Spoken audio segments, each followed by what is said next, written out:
Hello friends, I am Chevy. Welcome to my shed. How are you doing today? I hope you're doing well. I hope everything is fantastic where you are. Boy, I wanted to tell you about something yesterday, but why didn't I tell you yesterday? I guess it was because I got home late and also because I didn't get done yesterday and I wanted to wait until it actually got done.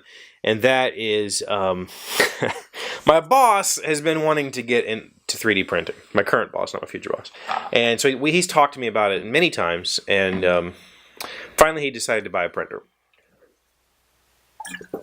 And he decided to buy a kit printer, which is fine. And so he bought the Anet A8, which is a Prusa 3D clone. If any of these words are making your eyes glaze over, I'm sorry. It's essentially a printer that is manufactured with acrylic, laser cut acrylic, and some actual 3D printed parts, and then some steel rods, and you assemble this thing, and it's kind of an open source printer, meaning that companies are free to manufacture their own versions of this printer and sell it, and so that's what we did. And when he bought it, he said to me, should I spend a little extra money and get an auto leveling kit? And I thought, man, that'd be odd. I wish I had an auto leveling bed on my printer. Yeah. So yesterday we put it together. The two of us, it took us maybe 3-4 hours to put it together. It wasn't that long. People were saying it takes like 8-9 hours. I don't see how that's possible. Like it goes together pretty quickly. There's not that much to it. The hard part was the stupid sensor. So this sensor, what happens is you have a printer head and it moves along and prints. It's essentially a fancy hot glue gun. Well, what the leveling thing is, it's just this little sensor on the print head that knows how far the head is off of the print surface. And so it can make up for deviations. Like if the print surface is bowed, it can know that and fix it while it's printing. So to set this thing up, you kind of have to run it down and use this spacer and all this stuff, and then it knows, well, here is where 0 is. Okay. Cool. We did all that, and then we go to do something, and the thing... the 3D printer, when you tell a 3D printer, find home, what it does is it goes to the end stops. So there's little switches so the printer knows it can't go past this point. It can't go past this point. So it goes to the end points and then it comes back to center or center-ish.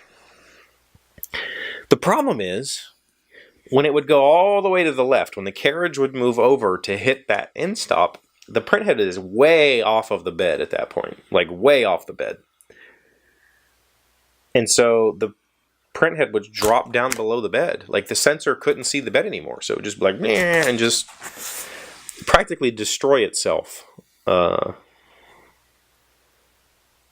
it was frustrating. And we worked on it and worked on it and worked on it and worked on it. And I never could get it to work right, even by setting custom software stops and stuff.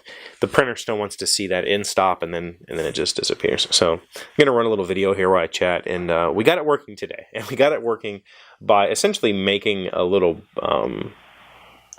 bracket that triggers the stop while the print head is still over the bed. And so once I got it to stop crashing into itself, then I could start working on getting the thing set up. And I actually took the back, when you put a PC card in a card in a PC, there's these little metal pieces that come out. It actually has slots in it. It's bent. It was like perfect. A couple snips. It just bolted right on, and ta-da! We now have a working 3D printer. And so we spent the day today. I literally spent the whole day today getting that stupid thing to print, and I finally got it all set up. Got everything working, and it prints. And he took it home, and hopefully his kids are enjoying it right now. It's what time is it? It's 5:30 and he hasn't told me it's broken, so hopefully that means he's having success. We shall see. But man, that was a frustrating day. But it's cool. It's a cool little printer. It's a neat little kit. I enjoyed putting it together. I had fun. And I got this sounds like the rest of the stuff. Well, I'm still missing one part for the project I was hoping to do last week. Lightning reflexes. Like a ninja. What is this? I know what that is. What is this? What did I order? Is this a part? while we're talking about 3D printing, I wanted to give you a tip. One of you, the person with the numbers, I can never remember your actual 16 by 90, 16 by 80, said just to buy M3 screws and model everything with M3 screws in mind. And I thought about that. Oh, these are switches, cool. Yes, I do need this. I need the, oh wow, those are way smaller than I thought, but that's perfect. So these are tiny little micro switches. I only need one of these little things, but it's a little locking push on, push off type switch, and it's going to go in my little light. If you go searching on the internet for A3 or for M3 bolts, they're really expensive. And M3, for a couple of the things that I want to do, are a little too big. Like, they're this, well, I'd really like to have smaller. So what I discovered, this is a little, little pro tip.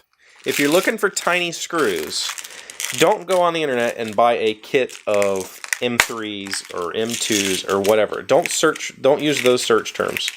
If all you want is little tiny screws, this is a laptop kit, a laptop repair kit. Laptops usually have M2 and M2.5 and some M3s. And I think this kit was like, I don't know, there's about 1 billion screws in here, was only like $7, as opposed to an M3 kit, which has less screws and they sell them for like $20. So there's a lot of M2.5 in here, which is just the right size for me. These are a really good size for doing what I want to do. And it even comes with this extremely bent screwdriver that I don't care about. But it was like $8, I think, and I got a whole nice kit. And so look up laptop screw kits, and you'll get a nice set of screws. That's my pro tip for you. That's what's been going on in my world. What's been going on in your world? I'd love to hear from you. We haven't talked about you in a while, so tell me what's happening in your life in the comments below, and maybe we'll talk about you tomorrow. If you have anything to share, videos, project pictures, family stories, you can send those to me too. I haven't talked about you in a long time. I appreciate you being here. As always, I will see you tomorrow. Hey Doc, wait! I want to ask you something.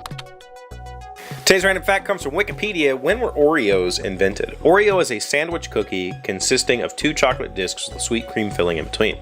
The version currently sold in the United States is made by the Nabisco division of Models International. Oreo has become the best-selling cookie in the United States since its introduction in 1912.